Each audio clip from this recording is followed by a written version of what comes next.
Hello everyone, welcome to Sleepy Classes. Hopefully आप सब सही होंगे, स्वस्थ होंगे।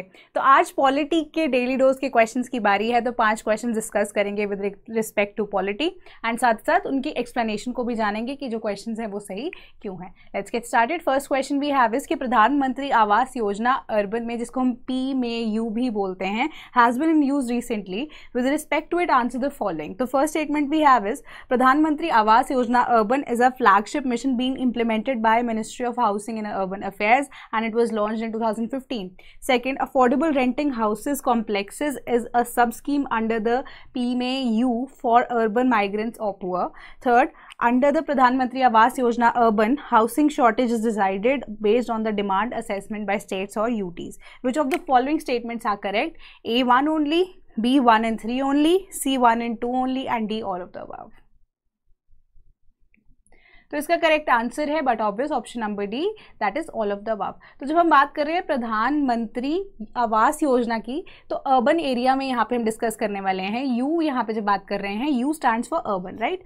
सो अर्बन एरियाज में जब हम बात कर रहे हैं तो फर्स्ट स्टेटमेंट हमें दी गई थी कि it is a flagship mission, right. It has been implemented या it is under the nodal agency या नोडल जो हमारे पास मिनिस्ट्री है, that is ministry of housing and urban affairs and इसी लॉन्च किया गया था इन 2015। एंड इसका काम क्या है बेसिकली कि जो हमारे पास इकोनॉमिकली वीकर सेक्शन है, SC/STs हैं, इवन के जो स्लम डेवलपर्स हैं, इन सबको एक proper standard of living provide की करके दी जा सके एंड साथ ही साथ जो है हाउसेज बनाए जा सके, इन्हें पक्का हाउसेज जो गारंटी करके दिए जा सके, ताकि वहाँ पे इनको toilet facility, water facility, electricity, kitchen facility सब कुछ दी जाए। एंड यहाँ पे फीमेल्स को भी प्रेफरेंस दी जा रही है, यानी कि जॉइंट नेम पे भी वो नाम उनको रजिस्टर करवा के दिए जाएंगे, या फीमेल अगर हेड है तो उनके नाम पे भी वहाँ पे हाउसेज रजिस्टर करवा के दिए जाएंगे by the government itself. And साथ ही साथ जो हमारे पास जितने भी असेसमेंट है कि शॉर्टेज ऑफ हाउसेज है हमारे पास, वो कौन सी लोग डिसाइड करके देंगे, कौन सी अथॉरिटी हमें डिसाइड करके देगी, वो होगी स्टेट गवर्नमेंट या यूटी एडमिनिस्ट्रेशन हमें डिसाइड करके देगा।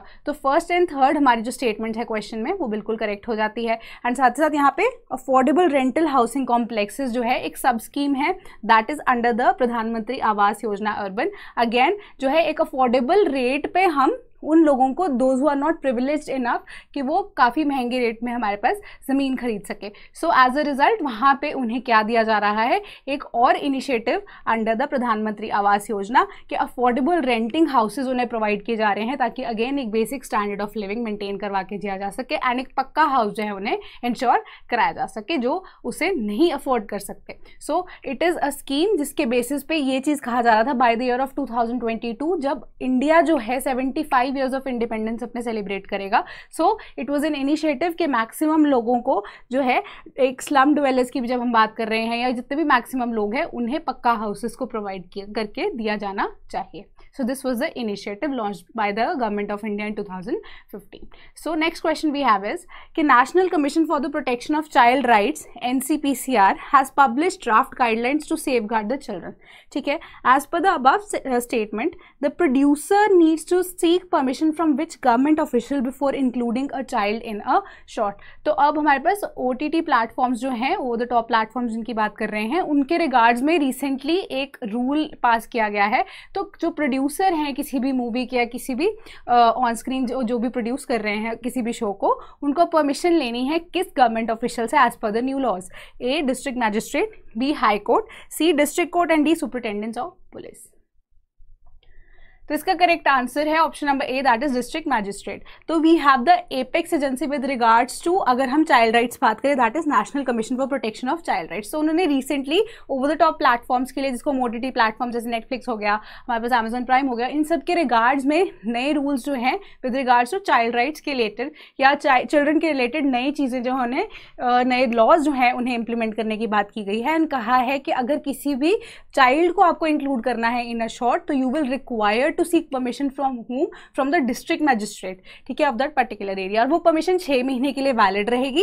एंड साथ ही साथ जो भी बच्चा है जिसको आप शॉर्ट में इंक्लूड कर रहे हैं, उनके टाइमिंग्स क्या है for shooting itself, that is from 8 AM to 7 PM के बीच में आप कभी भी शूटिंग के लिए उन्हें कह सकते हैं। एंड साथ ही साथ अगर उनके स्कूल की एजुकेशन जो है अगर वो लैग कर रही है due to those you can say shooting procedures जो भी चल रहे हैं, तो एक प्राइवेट ट्यूटर भी हायर करके देगी उन्हें। कौन? द एजेंसी इटसेल्फ, जो उन्हें एज अ आप कह सकते हैं हायर कर रहे हैं फॉर द एक्टिंग पर्पसेज और for other purposes as well. And साथ ही साथ जो भी कमाई आएगी उसका 20% इटसेल्फ जो है वो नेशनलाइज्ड बैंक में in the name of that child will also be deposited by the parents. ये कंपल्सरी कर दिया गया है कि जितनी भी इनकम होगी उस बच्चे की उसका एटलीस्ट 20% जो है उसी बच्चे के नाम पे एक नेशनलाइज्ड बैंक में हर महीने उन्हें डिपॉजिट करना पड़ेगा। और ये परमिशन जो है डिस्ट्रिक्ट मैजिस्ट्रेट से ली जाएगी।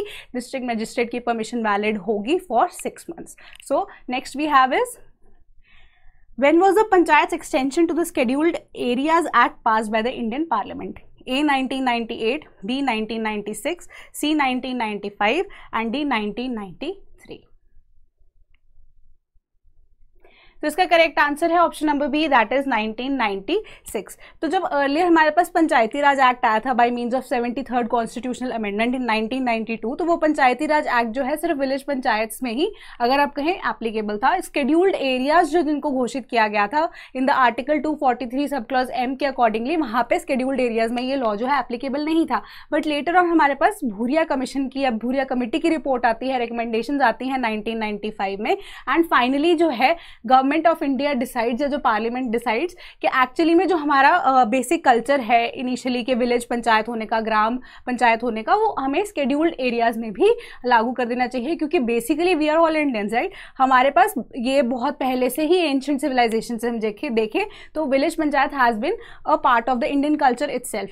सो स्केड्यूल्ड एरियाज में भी इन्हें अलाउ कर देना चाहिए ताकि जो स्केड्यूल्ड एरियाज के लोग हैं उनको भी ये लगे कि उन्हें सेल्फ गवर्नेंस का मौका मिला है। So as a result in 1996 24 दिसंबर को हमने अलाउ किया था कि जो विलेज पंचायत सिस्टम है वो एक्चुअली में स्केड्यूल्ड एरियाज में भी लागू होगा। So next question we have is fairly simple question है again. Consider the following subjects and arrange them into sequential order as mentioned in the Constitution. First, the Union and its territories. Second, fundamental duties. Third, citizenship. Fourth, directive principles of state policy. Select the correct code and आपको code में select करना है। A में है 2413, B 1342, C 3124 and D 4231। तो इसका correct answer है option number B.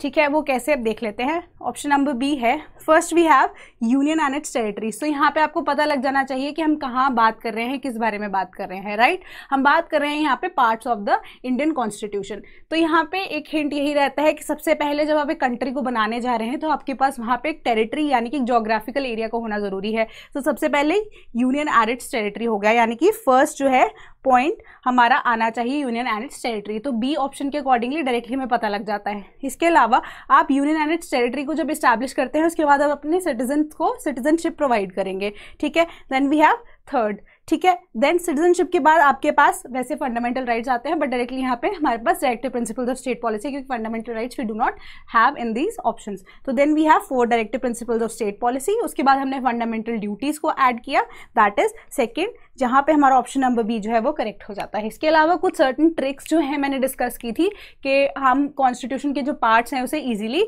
Revise कर सकते, तो उसका लिंक आपको ऊपर वीडियो में अभी दिख रहा होगा, you can very well click there. आपको ट्रिक्स जो है मिल जाएगी कि 22 parts of the Indian constitution आपको कैसे याद करने हैं। So last question for daily dose we have is the word to abide and respect under the provisions of Article 51A of the Constitution of India is concerned to A. Constitution, B. Sovereignty, unity and integrity of India, C. Rich heritage of our composite culture and D. Natural environment। तो इसका correct answer है option number A, that is constitution of India. तो जब हम article 51A की बात कर रहे हैं तो यहाँ पे हम फंडामेंटल ड्यूटीज की बात कर रहे हैं। एज वी ऑल नो कि fundamental duties were not a part of the constitution of India earlier. तो हमने bye means of 42nd constitutional amendment, जब स्वर्ण सिंह कमेटी रिपोर्ट की रिकमेंडेशन आई थी, हमने इनिशियली 10 जो है फंडामेंटल ड्यूटीज को ले डाउन किया था। एक 11th duty in the year of 2002 उसे ऐड कर दिया गया था। एंड फंडामेंटल ड्यूटीज क्या है, एक तरह के ऑब्लिगेशंस हैं एज पर जो हमें राइट्स मिल रहे हैं, तो हमारी जो ड्यूटीज जो है वो हमारे ऊपर ऑब्लिगेशंस बन जाती हैं, though it is not enforceable by law itself. तो आज के सेशन में इतना ही। Do comment your scores. Thank you so much.